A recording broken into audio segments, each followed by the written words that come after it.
साठी प्रभूच्या वधस्तंभावरती जाणं, आपल्या पापांची क्षमा व्हावी यासाठी स्वतःला दिलेलं बलिदान तो दिवस प्रभूचा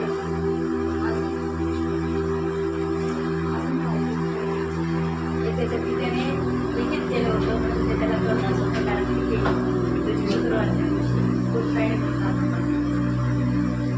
काय माहिती बरोबर, कारण त्या दिवशी स्वतः प्रभू ख्रिस्ताने 2000 वर्षापूर्वी त्या वधस्तंभावरती आपल्या पापांना नेलं आणि त्यावेळेस त्याने आपले सर्व पाप त्या वधस्तंभावरती नेल्याने आपल्या पापांची आपल्याला क्षमा केली आहे.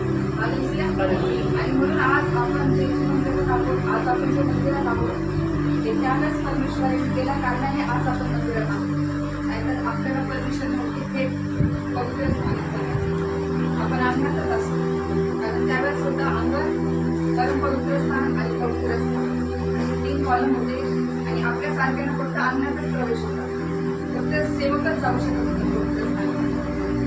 पण आज देवाच्या त्या वधस्तंभावरती मेल्याने आपल्या अपराध त्याने ज्यावेळेस घेऊन गेला, त्याने केल्याने आज आपण पवित्र स्थानात भेटू शकतो आणि थेट आपण देवाला प्रार्थना करू शकतो, आपण थेट देवाकडे जाऊ शकतो. हालेलुया. आणि म्हणून फक्त गुड फ्रायडे आजच्याच दिवशी नाही, तर आपण रोज देवाकडे पश्चाताप केला पाहिजे, रोज देवाचा वधस्तंभ आपण आपल्या जीवनात आणला पाहिजे. कारण एकाच दिवशी करून पण हे ढोंग्यासारखे हो ना. म्हणून आपण रोज परमेश्वराकडे वळून प्रार्थना केली पाहिजे, आपले अपराध परमेश्वराकडे कबूल केले पाहिजे.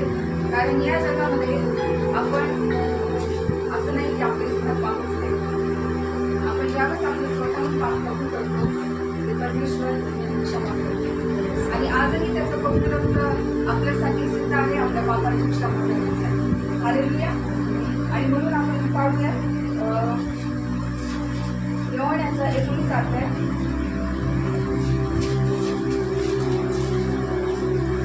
आणि त्याचं 30 वचन वाचूया.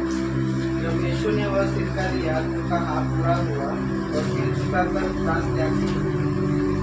हालेलुया. हालेलुया. हालेलुया. याचा अर्थ काय माहिती तुम्हाला? देवाची स्तुती हो आणि आमेन म्हणजे असंच हो.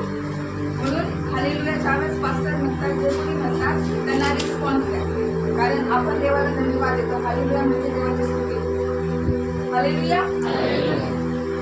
कोणता शास्त्रलेख होता जो पूर्ण झाला होता सांगू शकाल मला?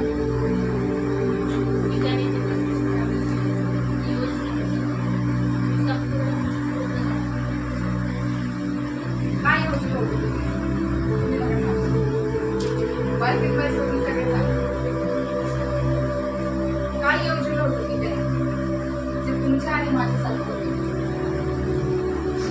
मी याची अजिबात तयारी केली नाहीये. प्रार्थना मी प्रार्थना केली, तू माझ्यासोबत बोल आणि मला काय सांगायचं मी अजिबात तयारी केली नाही. काय योजना होती की त्याने तुमच्या आणि माझ्यासोबत? आताच तर मी बोलले ना, आताच थोड्या वेळात हालेलुया. पित्याने हे तुमच्या आणि माझ्यासाठी योजना होतं की येशू ख्रिस्त मनुष्याचा पुत्र म्हणून त्याने या जगामध्ये जन्म घेतला, तो बाईच्या पोटात जन्मला आणि एक मनुष्याचा पुत्र म्हणूनच त्याची ओळख या जगामध्ये झाली.